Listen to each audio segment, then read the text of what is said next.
Hello नमस्कार दोस्तों, मैं साइबर एक्सपर्ट मोहित दुवन। दोस्तों, आज की वीडियो में हम जानेंगे जो हमारे देश में 3 पेंशन सिस्टम है उनके बारे में आपको आज डिटेल में बताऊंगा।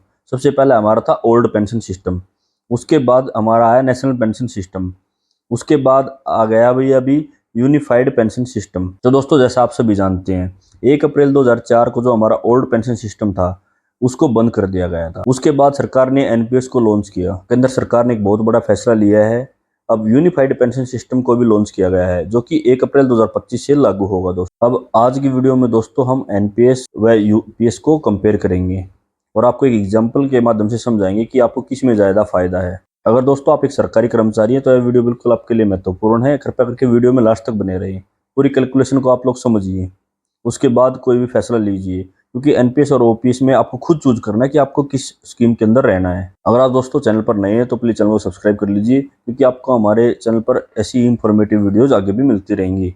अगर आप 25 साल तक की नौकरी पूरी करते हैं तो आपके लिए एनपीएस बेहतर है या यूपीएस बेहतर है। अगर आप 25 साल तक नौकरी करते हैं और तय नियम के हिसाब से आप अपना अंशदान करते हैं तो आपको एनपीएस में फायदा ज्यादा मिलेगा या यूपीएस में। चलिए दोस्तों, एग्जांपल के जरिए इस पूरी बात को समझते हैं। मान लीजिए किसी व्यक्ति की बेसिक आय 80,000 रुपये मंथली है। उसके आधार पर मैं आपको पूरी कैलकुलेशन समझाऊंगा। एनपीएस का ये कैलकुलेशन, एनपीएस में कर्मचारी अपनी सैलरी का 10% योगदान करता है, जबकि सरकार 14% योगदान देती है।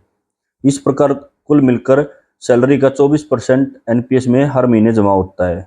80,000 रुपये की औसत सैलरी के आधार पर कर्मचारी का मंथली योगदान 8,000 रुपये और सरकार का 11,200 रुपये होगा।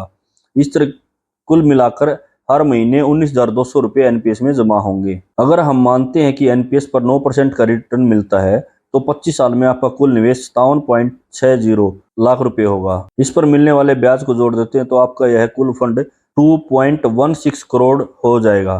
अभी मैं आपको दोस्तों यूपीएस की कैलकुलेशन के बारे में बताऊंगा। यूपीएस में कर्मचारी को अंशदान एनपीएस की तरह 10% ही रहेगा, लेकिन सरकार का अंशदान 14% से बढ़कर 18.5% हो जाएगा। इस हिसाब से सैलरी का 28.5% हर महीने यूपीएस में अंशदान किया जाएगा।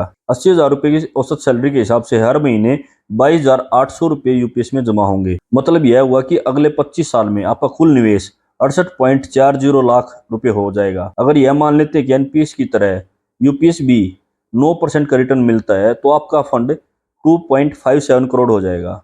अब समझते हैं कि पेंशन की गणित।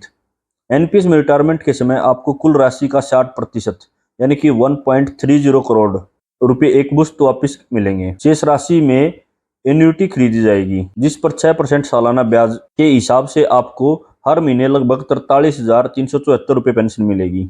यूपीएस के केस में पूरा फंड सरकार के पास रहेगा।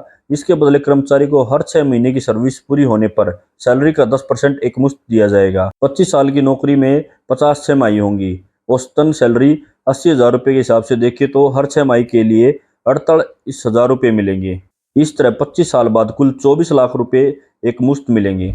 इसके अलावा पेंशन आखिरी 12 महीने के बेसिक औसत की सैलरी की 50% होगी। अगर हम अभी की सैलरी से 2 गुना भी मान लेते हैं, ध्यान रहे तो यह 2 गुना हुआ तो आपका अंशदान भी उसी हिसाब से बढ़ेगा। तो अगर तब आपकी 12 महीने की बेसिक सैलरी का औसत 1 लाख रुपए हो जाता है तो उस हिसाब से आपको 50,000 रुपये पेंशन मिलेगा। यह कैलकुलेशन सोचने पर मजबूर कर देगा आपको। अब आप इसको थोड़ा सा और ध्यान से समझिए।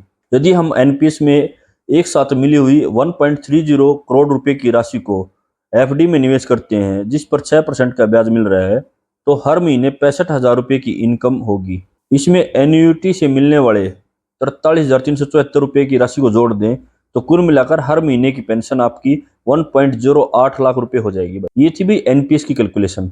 अभी यूपीएस में आपकी कितनी पेंशन बनेगी वो मैं बता देता हूँ। अगर हम यूपीएस से मिले हुए 24 लाख रुपए की राशि को एफडी में डाल दें तो 6% ब्याज के हिसाब से हर महीने 12,000 रुपये मिलेंगे।